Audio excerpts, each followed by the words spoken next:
Welcome to episode 58 of Daily Flip. This is a live edition, so if you're watching this later, maybe on the Facebook page, or if you're seeing this on YouTube, this is why you need to be a part of the Car Flip Facebook page. You can check it out. We'll put a link if you're on YouTube. You can click down below. You can get to the page, like, subscribe, all that fun stuff. If you are on YouTube, I would love for you to be a subscriber there as well.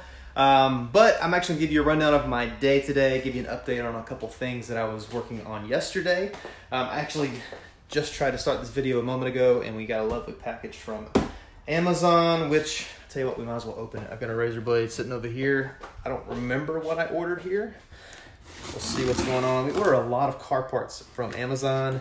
Amazon and eBay are my go-to. RockAuto.com is not a bad option, so we're just going to cut this open here. Who knows, it could be something personal for my house. I'm not sure. I don't remember what I ordered. It's like Christmas, you know, when something comes in and you don't remember.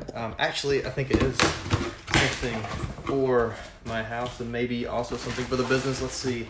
We have scrubbing bubbles vanish drop-ins for the toilet. How exciting. This other one, I believe, is for the car lot, if I'm not mistaken. This is going to be, if you can see the front here, this is a wireless doorbell. There's a sensor actually that goes right here. If you can see, we already have one here. So when I'm in the back working, or if I have a mechanic back there, he's doing some work, somebody comes in, we can know what's going on because obviously our door is shut. Someone could be up here and we'd have no idea. They could run out with the TV, the computer, all the fun stuff. So we would know that they are there. Hello to whoever is live. If you have any questions, I'd be more than glad to answer them. But ours died. Actually, I tried to fix it. Didn't work out too well. Let's see where I put it. Here it is. So this is the other. This has nothing to do with car flipping, but when you do flip cars, it's nice if you can at least try to figure things out, fix them occasionally. Unfortunately, it didn't work out. I tried to fix this one, so had to spend another 20 bucks to buy another one. So Amazon, eBay, if you have not bought parts from there before, it can save you a ton of money. Normally I save almost, and sometimes even more, 50% of what I pay from say Advanced Auto, Pep Boys, that kind of place. But I'll give you a rundown of what I've been up to today. If you watched yesterday, you saw a couple vehicles that I had completely stripped down. One is out front, one's in the shop behind me, but I'll give you a rundown of this Chevy Equinox. Hopefully our sound holds up today. My good mic is at home. I left it in my gym bag. So I'm here with, see if you can see it in the reflection here. We've got a little simple setup here, little boom mic attached, but it gets a little noise out here sometimes. This one was almost completely disassembled in the video yesterday. I'll turn it around to show you how it came out. Carpet is dirty now because I was in it driving it and I've got a lot of dirt just in there, but turned out really well considering. Our main problem stemmed from the drains actually on the top of a sunroof right here, and over on the other side there's drains that come out. Some of them you've got them on all four. I just cleaned out the front two, which is where our leak was coming from, if I can get my camera there.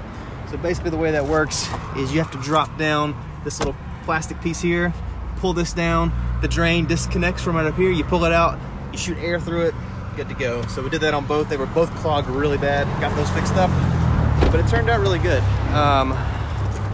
We got these nifty flip up DVD things here, headphones.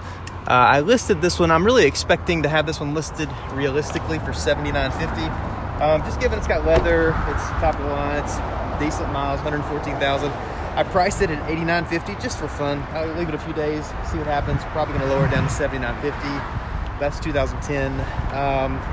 Land Rover, hopefully I've got somebody coming by this weekend to buy that. He was gonna come today, thought he was off work, then he got called in, so unfortunately that didn't work out.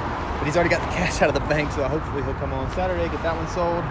This one, I've just not had any interest. It's been crickets. I usually do fairly well with the outlooks. I got it listed for $5,000, 2010. Just waiting on the right person. This one, hopefully somebody comes by tomorrow afternoon. A fellow on Facebook messaged his mom is interested, so hopefully they come by.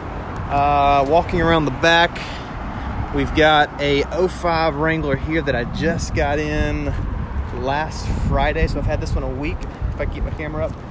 This one has 106,000 miles, as you can see right here. Probably locked. That's not in decent shape. Now it looks really nasty with all the stuff on the floor. The seats I'm probably gonna steam clean these most likely. Every now and then you'll get one and they won't have the back seat in it. So we've got the back seat. The soft top's fairly new. I do have a radio. It's got lights up front, switches here. So it needs a good cleaning. The main reason I bought this is because I needed a computer to test out. Probably should lock that, because I'm gonna be leaving here soon. I have an 05 Wrangler inside that I'll show you here in a second that I've actually had for a year. It's been one of the biggest problem vehicles I've ever had because I wasn't familiar with the, I guess, apparently widespread computer issues that they have. So that Wrangler is actually inside my shop, right up over there. So I wanted to get a good known computer out of this one to try in it so I can at least know for sure before I drop $800 to $1,000 on a computer that it was the computer. We traced all the wires, everything was good. So I have a computer now, it's running fine, and we're good to go. But this is another one that you would have seen yesterday that I had completely, this one was stripped down to the metal. We've got everything reassembled. Well, almost everything. We've got a window motor that has to go in it tomorrow, but as you can see, this one came out maybe even better than the other one. This one I actually had to pull the carpet completely out, pulled the seats completely out, ended up pressure washing this, put Purple Power on it, put Purple Power on this, pressure washed them both, actually ended up dyeing the carpet as well. Had to fix, and honestly, it's okay. This here, if you look at it, as somebody will when they open the door, they're gonna open the door, they're gonna scan, okay, we're good. If you really look really close, there was a straight up hole here, which when you look up close, it doesn't look the best, but this is fixed using fibers, actually, not from the original carpet, which is what I normally do. I'd already dyed it, so I didn't want to use that carpet. And cars from Hurricanes. I'm not sure what you mean there, Donald. I don't have any from Hurricanes as of yet, but I actually used this carpet here. This is a interior carpet for a Wrangler, actually. Just have it laying around. I used some fibers off of the back, trimmed them off, and used it to fix the seat. I've got a video on YouTube that I maybe will link up that you can see how to do that. It's one from way back. Actually, it's probably been my highest viewed video ever, but anyway. So that's that, took care of that.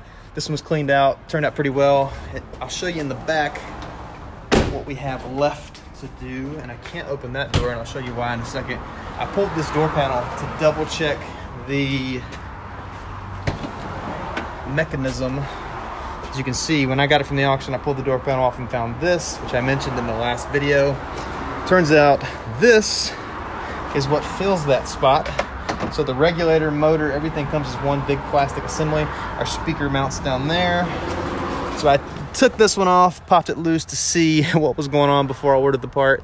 You kind of got to finagle it to open the door because the plastic jams over there. But once we install our window motor, somebody, instead of reaching up their hand inside here to unplug the lock actuator, decided just to cut it. So I got to wire this back together there.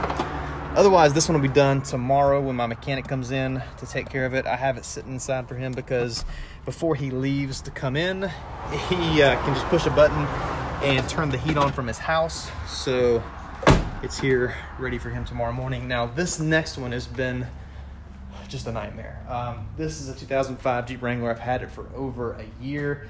I think I did a video when I first got it in, actually, and I was just going over. I think it's going to be something simple. It's just this. It was not simple. There's wiring. The loom going to the computer is completely, it's bare. We traced everything. Everything was good. Long story short, the computer is the issue. I've got to find one now. I can buy a remanufactured anywhere from $800 to $1,000, which is probably the direction I'm going to go. But cosmetically, we're pretty much done. I've got a dent right here that you can see.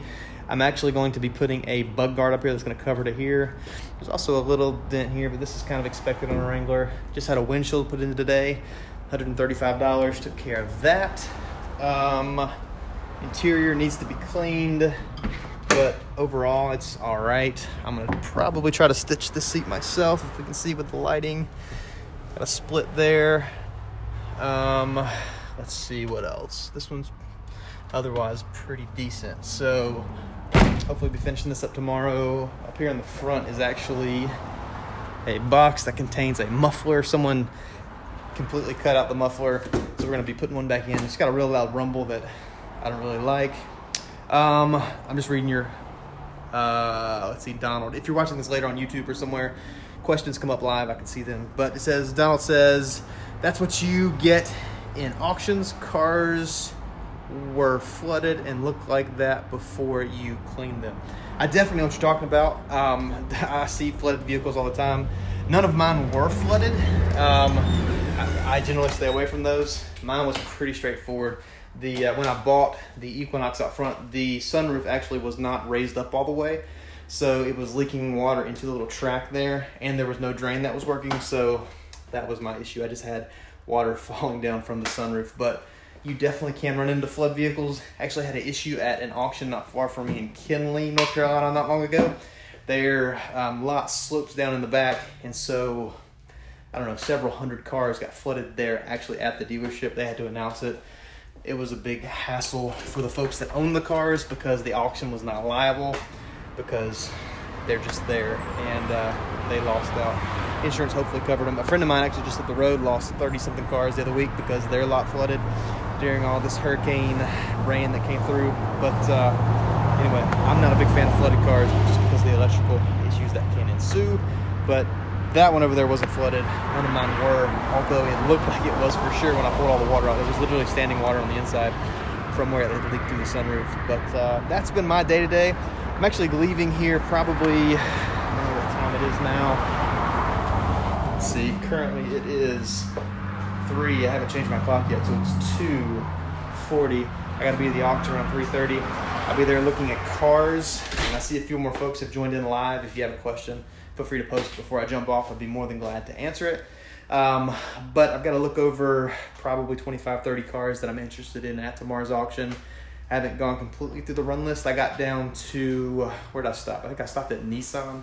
So I go alphabetically and just scroll through what I'm interested in. I look at the condition report, which tells me if there's any issues that have been found, and if there are, I'll note those, and then I'll go and do my own check. I'll be taking my scanner, which my go-to scanner as of right now is the Maxi Diag Elite. This is an Autel scanner, great scanner. Does engine, transmission, does brake light codes, as well as airbag codes. So I'll be scanning everything with this. What I look for when I'm at auction is if there is a check engine light, airbag, brake light, I'm going to see what that is, what the problem is indicated in the computer, and I'm also going to scan to see if the computer's been reset. If someone is sending, for example, a GMC Acadia or a Chevy Traverse through the auction and they've cleared the codes, I'm going to be very leery of it because they're very notorious for timing chain issue. I don't want to buy one that needs a timing chain without knowing it and paying the price that you should for one that needs a timing chain. It's a pretty big job. You got to drop the cradle, engine, transmission, do it on the floor. So don't want to get myself into that, which is why I do scan it. Other thing I take with me is my jump box. The auction does not provide a jump box all the time. They've had several stolen, so they've cut back on what they do actually leave out for you to use pre-sale. So this is my go-to jump box, the JNC, what is it, 770R. Same thing as the 660, except it's got longer cables and it has a digital readout right there. I'm just seeing your question. Jason says, where have you been? Around. I've been places. Check out yesterday's post, maybe. If you go in the Car Flip group, or even yesterday on YouTube, it's also maybe on this page. Give you a rundown what I've been doing. It's just been real busy. I've got a lot going on. Took a little break just from the internet, like except for Netflix at night with my wife. Like that's it. That's all the internet I've done. Had to take a break, refocusing on what's important, family-wise, kids, and just kind of recenter myself. So I am back up here. Glad to be doing it. Actually, it's pretty cool walking around with the camera again. Get all the funny looks as people walk by on the sidewalk. Actually, people don't walk by much anymore. This is completely random. Maybe someone will be coming by. I don't know if in your city they have these little scooters now that people can ride. People are always jetting by back and forth, which they are not right now. A guy almost fell the other day. Almost hit our bush, which was exciting. But they're leaving them everywhere. I think they're bird scooters of some sort. So anyway, I think the guy got distracted because I was walking by with my camera and I looked ridiculous with this massive camera walking around, and he almost hit the bush, which was fun. So I'm gonna jet off now. I've got to go check out these cars. I got to finish up going over the run list. I'll probably do a video tomorrow, let you know maybe what I got if I do get anything. Right now, as you can tell from my front line, which is very bare, we've got 4 SUVs right now. I've got the Liberty inside. There's a Volvo in the back. I've got these 2 Jeeps. SUVs is basically all I'm doing right now. Some sports cars here and there. If you read actually what Ford is doing right now, Ford is going away from a lot of the standard 4-door sedan type cars.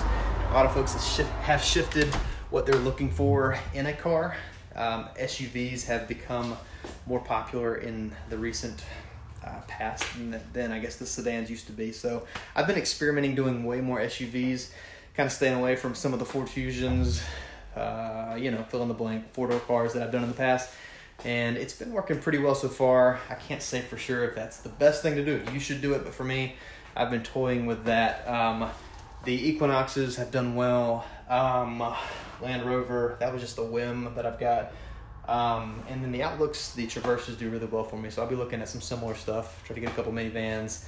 There is a Corvette there tomorrow that I'm looking at. So if those things go for where I need them to go, maybe you'll see a video tomorrow of me showing you what I got. So if any of you have any questions in the meantime, you're watching this video 3 days from now, put a comment below. I'd be more than glad to follow up with you. If you have a question about anything you saw or where you can get your very own scrubbing bubbles drop-ins for your toilet. Just kidding. I'm going to jump off. I'll see you guys in tomorrow's daily flip.